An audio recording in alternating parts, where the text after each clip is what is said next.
Mayor, may expiration date po ba itong sisterhood? Kasi alam naman natin na in 2028 is matatapos na po yung term yung dalawa. And we are asking also is anong plans nyo by 2028? Tatakbo ba sa mataas na position? And kay Mayor Eric naman is totoo po ba yung mga sinasabi nila na tatakbo din po kayo sa higher position dito sa Misamis Oriental? Because these are approved pieces of legislation, wala pong expiration yan. Hindi ibig sabihin na dahil hindi na kami mayors ay hindi na po in effect yan. So, it is institutionalized because dumano yan sa proseso na pinasa namin sa aming mga sangguniang panunsod. So, just like any law, it goes beyond our terms. Unless mutually it terminate in the future, which hindi ko naman nakikita mangyayari po yan. So kahit tapos na po kami ni Mayor Eric, tuloy-tuloy lang po ang ating kasunduan at umasa po tayo na kung sino man ang mga magiging susunod na mayors po ng Himuog City at ng San Juan City ay mapapatuloy po ito. Sa next question po ninyo, kung tayo po tatakbo for a higher position, honestly ngayon po, I'm very happy with the opportunity that has been given to me by my fellow mayors sa League of Cities of the Philippines na naging national president po ng LCP. Bakit po? Sapagkat nakikilala ko po kayo lahat. Nadadalaw ko po kayo. Napupuntahan ko inyong mga lungsod. Honestly po, I have never had this opportunity to go around the Philippines in this way. Kung meron man ako napupuntahan dati, hindi ho ganito kadami. Pero ngayon na tayo po ay national president ng LCP, nadadalaw ko po talaga ang lahat. At hindi lang po ito pagdalaw, ito po ay pagpunta upang malaman paano ba tayo makakatulong bilang national president. So, dahil dito, nararamdaman ko po yung bond ng mayors. No? Kumbaga yung aming samahan ngayon ay malalim. At nanggagaling na rin po sa kanila, kay Mayor Eric and our fellow mayors, that the LCP is very different now. Kasi nga po, ang naging approach ko ay ako mismo ang dumadalaw. Sapagkat ayaw kong isipin nila na sila ang kinakailangan pumunta sa Metro Manila. Ang gusto ko po, ako ang pupunta sa inyo. At pinatunayan natin yan. Excuse me, pinatunayan natin yan sapagkat nitong mga nakarang buwan, tayo po talaga dumadalaw sa iba't ibang mga lungsod sa ating bansa at nakikipag-ugnayan po sa kanila. So, this is an opportunity that I'm very, very thankful for.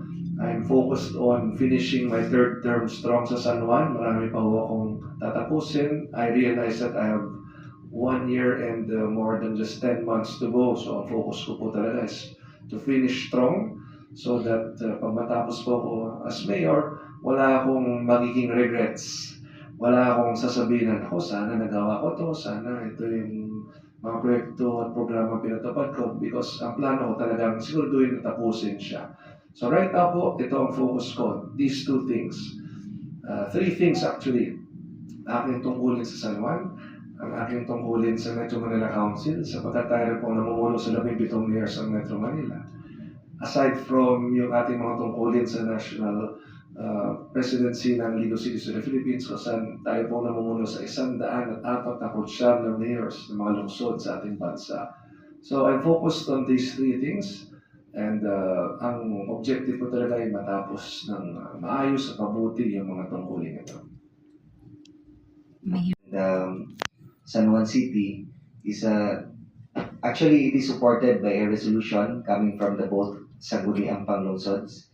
So this in effect po ito for as long as hindi po siya makansela yung sisterhood agreement through a resolution.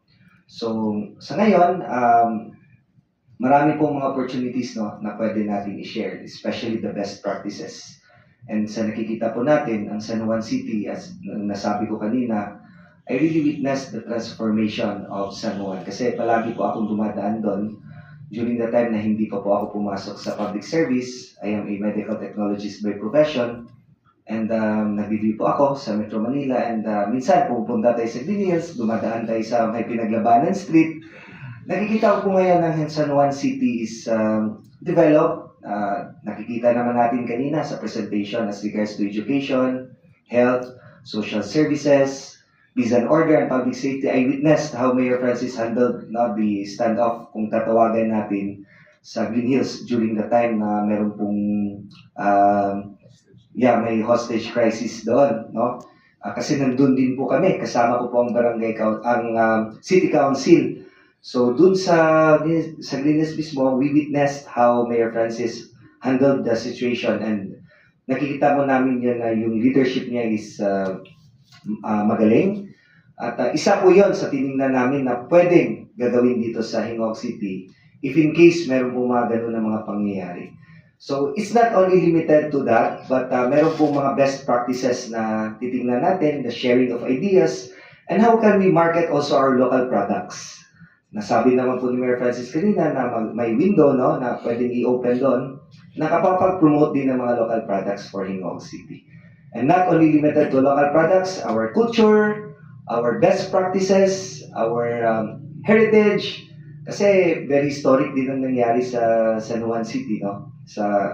As regards sa buong Pilipinas, yung mga kultura natin. So sa ngayon, we're really fortunate na for the first time nabisita tayo ni Mayor Francis. Second, as regards nung ano pong plano natin sa next election, considering na the same po kami ni Mayor Francis na last term na, no, as the mayor. Actually, as of this moment, I'm really focusing on finishing my term through the implementation of the programs, projects, and activities. Like for example, we are establishing for the first time after 66 years, Hingog City will have its own government or city-owned hospital.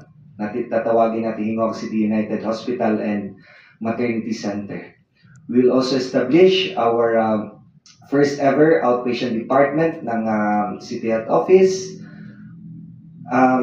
Ready na po ang ating dalawang buildings na sa City College natin na mag-accommodate ng more than 5,000 students. And we have even our 2 buildings, no, for Hingog City Students Dormitory. It will accommodate 600 college students na mga less fortunate. Yung walang mastayhan sa Hingog, they will now have a free access to accommodation, no? It's a 4-story building, 300 for males and 300 for females na mga college students. So, marami pa po ang ginagawa natin. And I'm very thankful, no, na nakita pala ito ng ating mga kaibigan, mga kasamahan natin dito sa MISOR, yung potential na pwedeng umakyat. But again, honestly speaking, I'm really focusing on how to end my term as the mayor of Hingog City na strong, na kailangan talagang may impact yung mga ginagawa natin kasi kailangan din talaga ng mga tao to yung mga ginagawa natin. So, kung kailangan pa ng mga tao natin, the same as yung sinabi ni Mayor Francis kanina, if our people, our constituents are happy with the governance that we have now, then we'll try our best, no, for naipagpatuloy natin in whatever ways. Hindi naman kasi limited na kailangan pa tayong tumakbo na kung ano man yung plano. But again, if our people will need us and our people will demand for continuity, then maghahanap tayo ng way kung paano natin may pagpatuloy yung pinagsimulan nating mga mabuti for the good of our city, both San Juan City and Hingog City. Kanina kasi pinag-uusapan namin ni Mayor Eric. Parehas kami na sa third term namin. At yun nga po, no, very basic lang naman ang kailangan natin tanongin sa ating mga mamamayan. Masaya po ba kayo sa pamamalakad ni Mayor Eric Cañosa? Masaya ba kayo sa pamamalakad ni Mayor Francis Zamora? Kung masaya po ang aming mga nasasakupan, ang tanong, papapatuloy ba natin o babalik ba tayo sa dati? Sino makakasagot niyan? Ang ating mga mamamayan.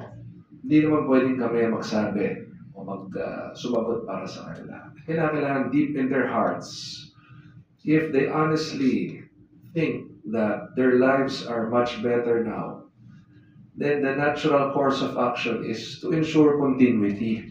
Di po ba? Pero kung hindi sila masaya, tsaka sila ngayon magkakaroon ng dahilan na maghanap ng iba naman. Kasi for them, hindi kami masaya, hanap kami ng iba.